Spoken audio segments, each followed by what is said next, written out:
ನಾನ್ ನೋಡ್ತಾ ಇದ್ದೇನೆ. ಜನ ಹಲವಾರು ಪ್ರಾಡಕ್ಟ್ಸ್‌ನ ಆನ್‌ಲೈನ್ ತಗೋಬಹುದು ಅಥವಾ ಹಿಂಗೆ ಎಲ್ಲೋ ನೋಡಿ ತಗೊಳ್ಬಹುದು. ಫ್ರೆಂಡ್ ಸಜೆಷನ್ ಇಂದ ತಗೊಳ್ತಾರೆ.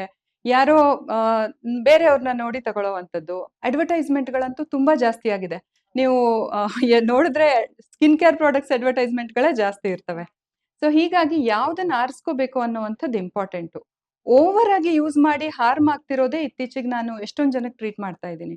ಸೊ ಹಾಗಾಗಿ ಬೇಸಿಕ್ಸ್‌ನ ಹೊರತಾಗಿ ಒಂದ್ ಮಾಯಿಶ್ಚರೈಸರ್, ಸನ್‌ಸ್ಕ್ರೀನ್‌ನ ಹೊರತಾಗಿ ಆಕ್ಟಿವ್ ಇಂಗ್ರೀಡಿಯೆಂಟ್ಸ್‌ನಂತೂ ಪ್ರಿಸ್ಕ್ರಿಪ್ಷನ್ ಇಲ್ದೆ ಯೂಸ್ ಮಾಡುವಂಥದ್ದು ಒಳ್ಳೇದಲ್ಲ.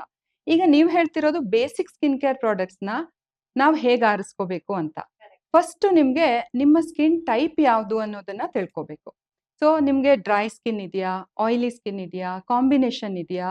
ಹೆಚ್ಚಿನ ಜನಕ್ಕೆ ಇದು 3ರಲ್ಲಿ ಯಾವ್ದೋ ಇರುತ್ತೆ. ಕಾಂಬಿನೇಷನ್ ಸ್ಕಿನ್ ತುಂಬಾ ಕಾಮನ್ನು. ಅದ್ರ ಹೊರತಾಗಿ ಕೆಲವು ಸತಿ ಏನಾಗುತ್ತೆ ಸೆನ್ಸಿಟಿವ್ ಸ್ಕಿನ್ ಇರುತ್ತೆ.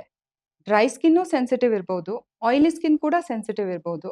ಸೊ ಸೆನ್ಸಿಟಿವ್ ಸ್ಕಿನ್ ಇರೋರಂತೂ ಎಕ್ಸ್‌ಟ್ರೀಮ್‌ಲಿ ಕೇರ್‌ಫುಲ್ ಆಗಿರ್ಬೇಕು. ಬಟ್ ಸೆಲೆಕ್ಟ್ ಮಾಡಾದ್ಮೇಲೆ ಅಯ್ಯೋ ಡರ್ಮಾಟಾಲಜಿಸ್ಟ್ ಹತ್ರ ಹೋದ್ರೇನೆ ನಮಗೆ ಜೋಬಿಗ್ ಕತ್ರಿ ಬೀಳುತ್ತೆ. ಸಿಕ್ಕಾಪಟ್ಟೆ ಕಾಸ್ಟ್ಲಿ ಕಾಸ್ಮೆಟಿಕ್ಸ್ ಅಥವಾ ಜಾಸ್ತಿ ಇರೋದನ್ನ ಕೊಟ್ಬಿಡ್ತಾರೆ. ಅದನ್ನ ಎಷ್ಟು ಲಾಂಗ್ ಟರ್ಮ್ ಯೂಸ್ ಮಾಡ್ಲಿಕ್ಕಾಗುತ್ತೆ ಅನ್ನೋದು ಒಂದು ಪ್ರಶ್ನೆ ಕೂಡ. Like how will you answer for this? ಇದು ತುಂಬಾ ಒಂದು you know in fact interesting question. ಯಾಕೆಂದ್ರೆ ನೀವು ಒಂದ್ ರಾಂಡಮ್ ಆಗಿ ಪ್ರಾಡಕ್ಟ್‌ನ ಪಿಕ್ ಮಾಡಿ ಟ್ರೈ ಮಾಡ್ತಾ ಇದ್ರೆ ಇನ್‌ಫ್ಯಾಕ್ಟ್ ನೀವು ಜಾಸ್ತಿ ಖರ್ಚು ಮಾಡ್ತಿರ್ತೀರಾ. ನೀವು ಲಾಂಗ್ ಟರ್ಮ್ ಅಲ್ಲಿ ಯೋಚನೆ ಮಾಡಿದ್ರೆ ನೀವು ಹಲವಾರು ಪ್ರಾಡಕ್ಟ್‌ನ ಟ್ರೈ ಮಾಡೋದು, ಬಿಸಾಕೋದು. ಕೆಲವು ಸತಿ ಏನಾಗುತ್ತೆ ಈ ಪ್ರಾಡಕ್ಟ್ ಜೊತೆ ಇದೊಂದು ಪ್ರಾಡಕ್ಟ್ ತಗೊಳ್ಳಿ ನಿಮ್ಗೆ ಇಷ್ಟು ಎಕ್ಸ್ಟ್ರಾ ಡಿಸ್ಕೌಂಟ್ ಕೊಡ್ತೀನಿ ಅಂತ ಬಂದಿರುತ್ತೆ. ಟೆಂಪ್ಟ್ ಆಗ್ತಾರೆ ಜನ.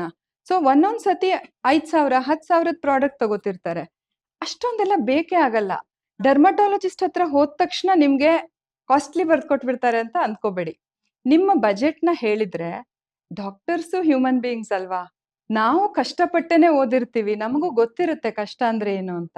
ಸೊ ಅವರ ಬಜೆಟ್ಟಿಗೆ ಅನುಕೂಲವಾಗಿ ಫಾರ್ಮಾಸ್ಯೂಟಿಕಲ್ ಪ್ರಾಡಕ್ಟ್ಸ್‌ನೇ ಕೊಡ್ಬೋದು.